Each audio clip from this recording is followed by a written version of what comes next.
J. Paul Nadeau is a retired police detective and hostage negotiator, and he joins me in studio. How are you doing, Paul? I'm doing well, Jan. How are you doing? I'm doing well. Well, Excellent. let's talk about it. We know that numerous politicians and media have used the term taken hostage in describing their negotiations with Donald Trump. Is that just hyperbole, or is that, would you say, an accurate description? That would be an accurate description. Not only is it just dealing with Trump, the state of the world right now with the uncertainties in democracy and in different policies that are coming out are making people feel very, very anxious. And a hostage, to me, when people think about hostages, they think about people in cages. They think about people who have been taken by force. But really, when we take a look at the state of the world, we can still be taken hostage, even though there are no cages around us, because the people in control can make us feel unstable, worried, concerned. So yes, that's a very accurate description of what's happening. Have we seen anyone like Donald Trump before, sort of on the world stage before? Oh, we have. Yes, Throughout history, we have seen different people. I'm not going to compare Donald Trump to Hitler, but take a look at what happened back then in Germany with the dictatorships, the different approaches, the rights that were taken away. But throughout history, we have had leaders who have really put themselves first, and consequently, there's been a lot of anger and a lot of uncertainty in the world. All right, in your book, The Hostage Effect, you speak about the re-election of Donald Trump as being sort of the catalyst for why you decided to write this book. Help me understand that. When Donald Trump was elected, I started to feel like a hostage myself. Like, what's going to happen next? He was talking about taking over Canada, taking over Greenland. All kinds of information was coming out and uncertainty. And I felt, well, what's going to happen next? Every day there was a new announcement, and I felt anxious. And someone I know quite well reached out to me and says, "Are you feeling this too?"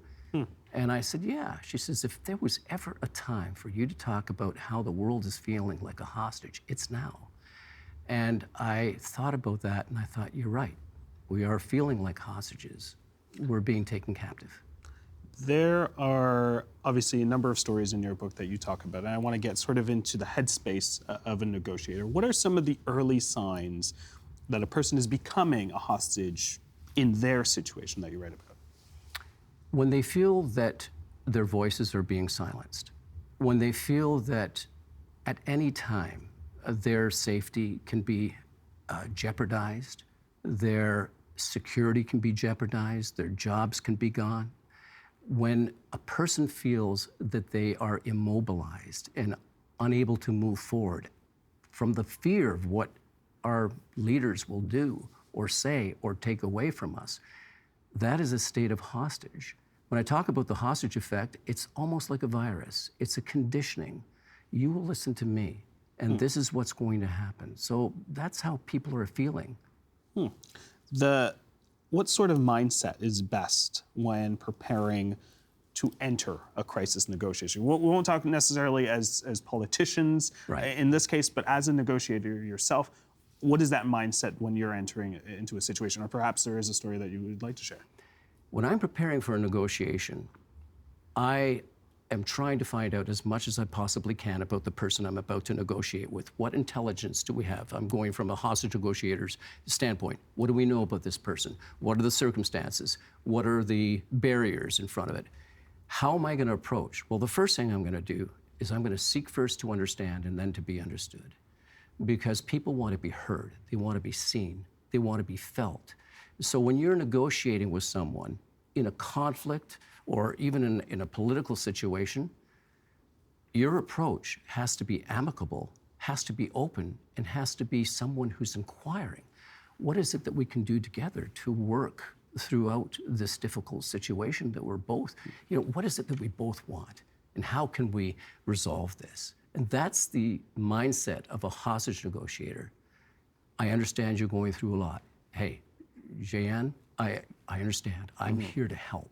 That's how I would approach you if you had a hostage.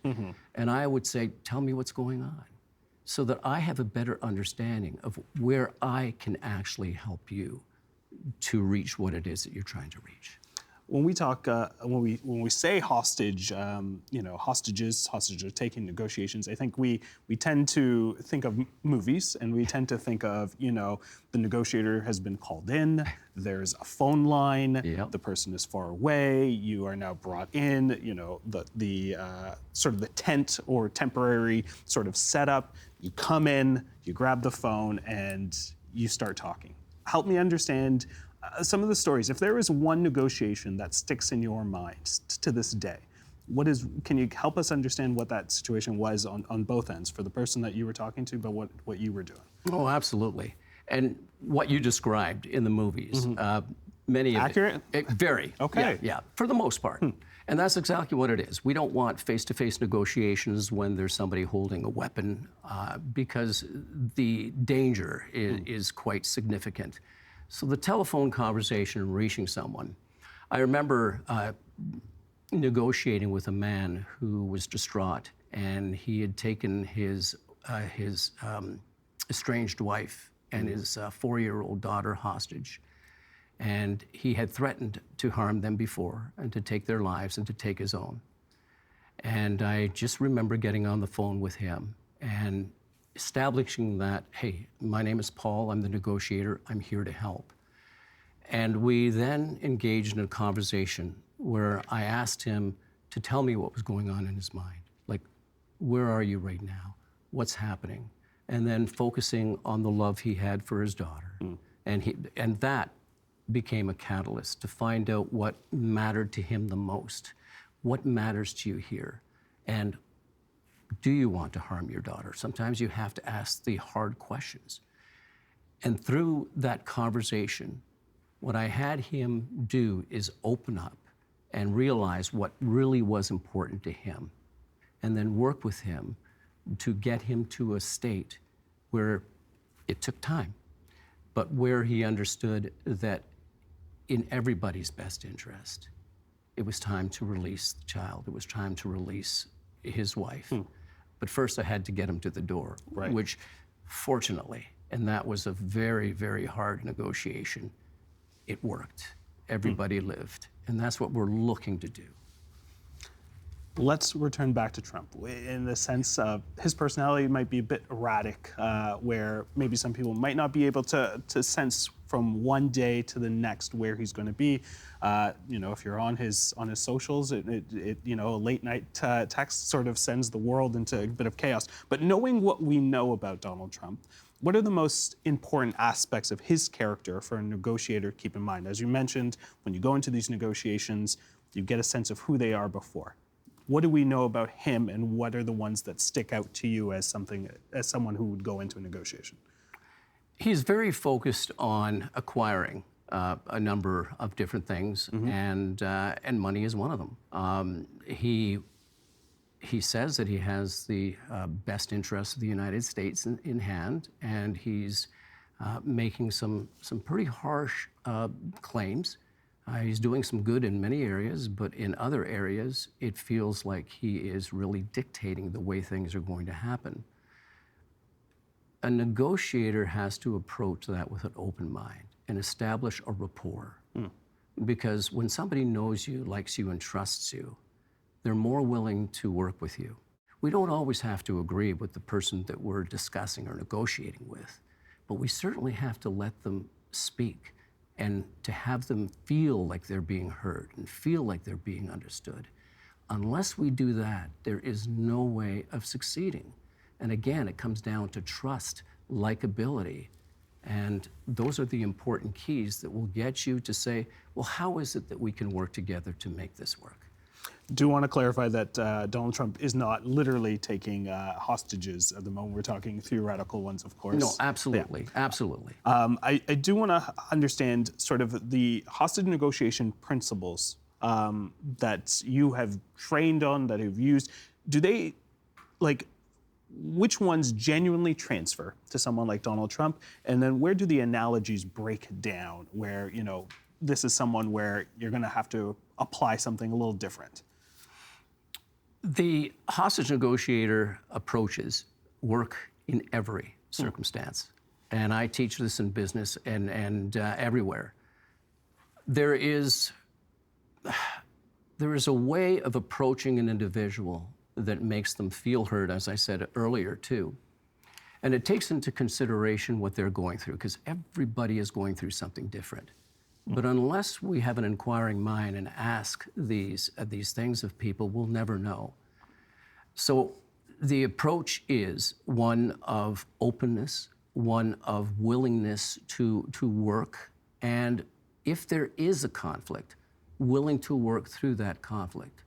Where it falls apart is where people stop communicating or put their hands up and say, listen, I've had enough of this, and you don't see things my way.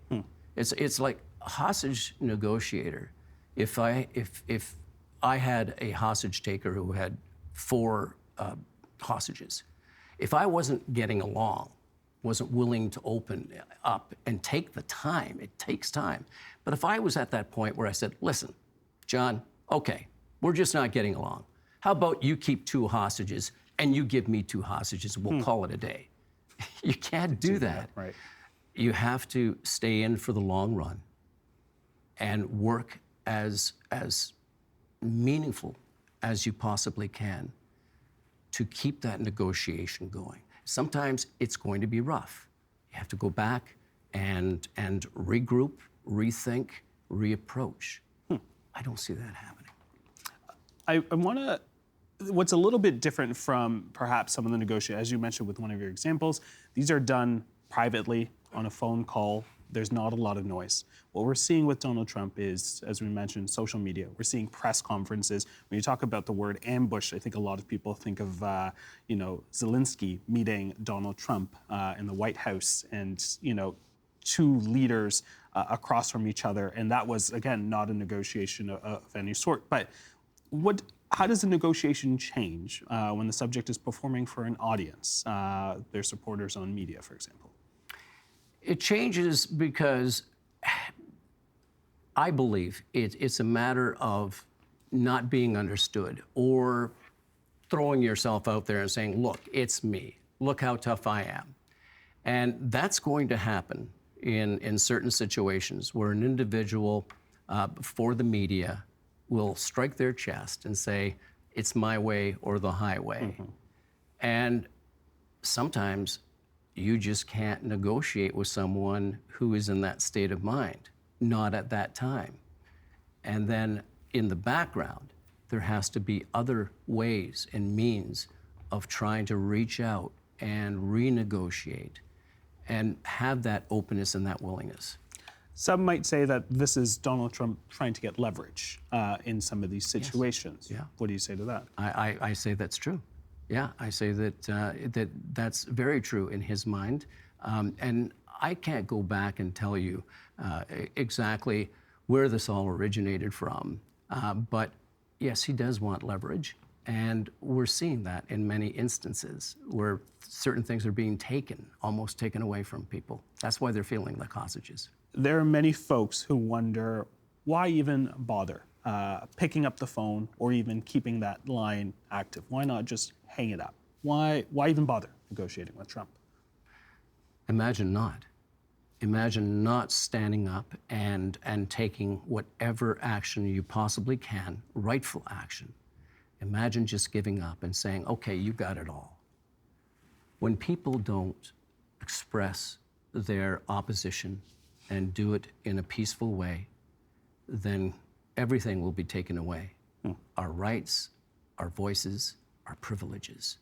This is why it's so important to continue to negotiate with someone like Trump, or to continue to do a peaceful resistance as to what you see as an injustice, because not doing it makes you that hostage we're talking about.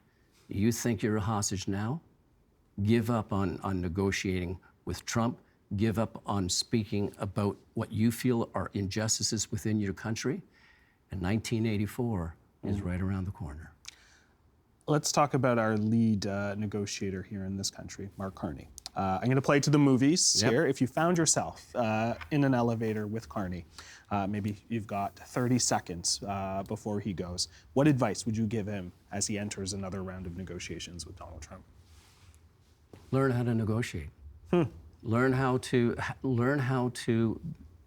speak, to listen, and to show genuine interest. I would say you have to take a stance, and you have to do it with a certain amount of authority, but you also have to be willing to listen.